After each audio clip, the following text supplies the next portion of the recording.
Fala galera, eu sou Lelê, sejam bem-vindos ao canal Aleatório. E nem só de filmes e séries se vive esse canal, mas também de toda sorte de futebol ao redor do mundo. Dando jus ao nome do canal, né, Lelê Atório, né, a gente fala sobre, eu, no caso, né, falo sobre não só filme, não só série, não só super-herói, mas também gosto de falar sobre futebol. Já até gravei um vídeo aqui falando sobre futebol, aquela época da camisa da seleção, aquela polêmica toda que deu, né, da camisa vermelha. Já falei sobre uma viagem que eu fiz também para o Paraguai. O canal é novo, relativamente novo, né? Então não tenho tantos vídeos assim, fora a temática principal, que seria filmes e séries ali. Mas gosto de falar sobre outras coisas, então eu espero que vocês gostem também desse vídeo. Eu vou fazer um resumo bem breve sobre a primeira rodada aqui da Copa do Mundo de Clubes da FIFA, né, que está rolando esse ano, dando um foco um pouco mais especial, obviamente, para os clubes brasileiros, e também depois falarei sobre algo bombástico aí que a FIFA liberou esses dias, né, aquele relatório oficial da FIFA sobre os 32 clubes que estão nessa Copa do Mundo, né, a grande polêmica aí do Mundial, se todo mundo tem Mundial, se ninguém tem Mundial, Palmeiras tem Mundial, Fluminense tem Mundial. Vou falar um pouquinho da minha opinião sobre isso aí também, beleza? Mas antes, curta esse vídeo, se inscreve no canal, ativa o sininho também. Você que ainda não conhece esse canal, seja muito bem-vindo. E compartilhem esse vídeo também, ajuda esse canal a chegar em mais pessoas. Já estamos com um pouco mais de 300 inscritos. Muito obrigado a cada um de vocês. E eu espero que o canal continue crescendo cada vez mais, beleza? Então vamos lá. A primeira rodada dessa Copa do Mundo de clubes, né? Ou esse Super Mundial, como a galera tá falando aqui no Brasil, foi uma rodada de muita surpresa, eu diria, né? Em especial ali dos clubes brasileiros. Para mim, a grande surpresa dessa primeira rodada entre os clubes brasileiros foi de fato o Fluminense. Que, cara, não é que o Fluminense bateu de frente com o Borussia Dortmund. O Fluminense praticamente amassou o Borussia. Sobrou em campo, só dava Fluminense praticamente no jogo inteiro, mas o placar não refletiu o que foi o jogo, assim também como não refletiu o que foi Palmeiras e Porto. Porque Palmeiras e Porto também foi um amasso, quase que do começo ao fim do Palmeiras em cima do Porto. Mas o placar também não saiu do 0-0, muito graças à atuação dos dois goleiros. O Porto ainda teve algumas chances e o Everton ali defendeu também tudo. Mas graças aos goleiros, o placar não saiu do 0-0 ali no Palmeiras e Porto. E o Fluminense, cara, sobrou para cima do Borussia. E isso, para mim, foi a grande surpresa entre os brasileiros, porque dos 4 adversários brasileiros dessa primeira rodada, ao meu ver, o Borussia era o mais complicado de todos. O Porto ali, apesar de ser um time europeu, não está, né, de fato, numa fase dos times de elite. Pô, o Porto, a gente sabe, é um clube gigante, mas, cara, já teve fases melhores. Então eu acho que o Borussia hoje, dos 4 adversários ali, né, dos clubes brasileiros, era o que apresentava uma fase melhor, era o que vivia numa fase melhor, né? Era o que apresentava o maior risco, né, dentre os 4. Mas o Fluminense sobrou, apesar de ter ficado 0-0. Para mim foi a grande surpresa. E agora o Botafogo e o Flamengo, eles sofreram por culpa deles mesmos, né? Vamos dizer assim, porque pô, o Botafogo ganhou de 2-1 do Seattle Sounders. Tá certo que o Seattle é de lá dos Estados Unidos, né, o time local, mas ainda assim, cara, um time da MLS, todo mundo aqui no Brasil, pelo menos, né, grande parte da torcida, sempre quando fala da MLS, Fala, lá não tem ninguém, lá é só os caras mortos. cara, não é bem assim não. O Botafogo chegou lá, não sei se chegou lá com essa presunção toda, né, de, a MLS não tem ninguém, então vou jogar de qualquer jeito, e tomou um susto desnecessário, cara. Poderia ter entrado com um pouco mais de foco, com um pouco mais de empenho, assim como o Fluminense e Palmeiras entraram, né, contra o Borussia e Porto, respectivamente, para não ter sofrido tanto assim quanto sofreu. E a mesma coisa para o Flamengo. Lembrando que o Flamengo também, ele ultimamente está gostando de dar uns vexames internacionais aí, visto os times que ele perdeu na Libertadores, cara. Perdeu para um time que estava participando da Libertadores pela primeira vez na história do time. Então, é um time que é bom, o time do Flamengo é muito bom, diga-se de passagem, mas tem que tomar cuidado, tem que prestar mais atenção nos jogos, cara, porque senão vai continuar dando esses vexames internacionais, vamos dizer. Apesar de ter ganhado de 2-0, ganhou de 2-0 num time da Tunísia, que a gente aqui no Brasil não tem o menor conhecimento nem do campeonato tunisiano, nem dos times que estão lá. Então, chegou assim, acho eu também, com essa presunção toda de que é um time da Tunísia, então vou golear, vou ganhar quando eu quiser. Mas não é bem assim que a coisa funciona não, cara. Inclusive o jogo mostrou isso, né? Então tem que tomar cuidado nos próximos jogos aí. Os quatro, né? Principalmente o Botafogo, porque, cara, a vida do Botafogo tá complicada nesse grupo, hein? Mas enfim, resuminho dos clubes brasileiros. Entre os clubes europeus, o que mais me impressionou, de verdade, foi o Real Madrid, que acabou no empate com o Al Hilal. O Real Madrid, que tem um grupo, em teoria, com os times bem mais fracos do que ele, mas acabou empatando, ao meu ver, com o time mais forte do grupo. Obviamente, fora o Real Madrid, acabou empatando com o time mais forte do grupo. Então, daqui para frente, em teoria, a vida do Real Madrid está um pouquinho mais facilitada ali. Bayern de Munique, sendo o Bayern de Munique, né, o time das goleadas históricas, tá certo que era um time amador. Cara, o time todo que o Bayern de Munique jogou contra, eu acho que não tem um jogador profissional ali. É todo mundo amador, cara. Inclusive o diretor do clube, o treinador, é todo mundo voluntário.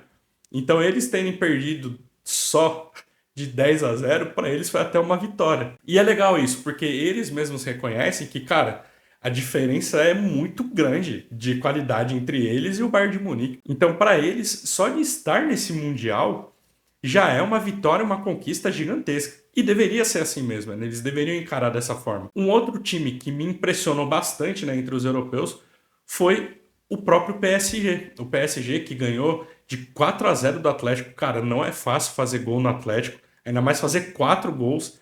Não é para qualquer um. Os caras estão focados, estão ali, cara, extremamente empenhados. Isso que acabaram de conquistar a primeira Champions. Olha, nesse campeonato do PSG, nessa primeira rodada, para mim, se mostrou o grande favorito. Bayern goleou de 10-0, beleza, mas pô, foi contra o time amador, né? Agora o PSG não, cara, goleou um outro clube europeu de ponta, né? O Atlético Mineiro, errou! O Atlético de Madrid é um time de ponta da Espanha, é a terceira potência da Espanha, atrás, ao meu ver, de Real Madrid e Barcelona. Então o PSG goleou um time que dificilmente sofre goleadas. Foi um grande feito do PSG. Para mim, foi uma rodada muito boa para o PSG, obviamente. Já para o Atlético de Madrid, nem tanto. Mas, enfim, para mim essas foram as grandes surpresas. Um resumo muito rápido da primeira rodada.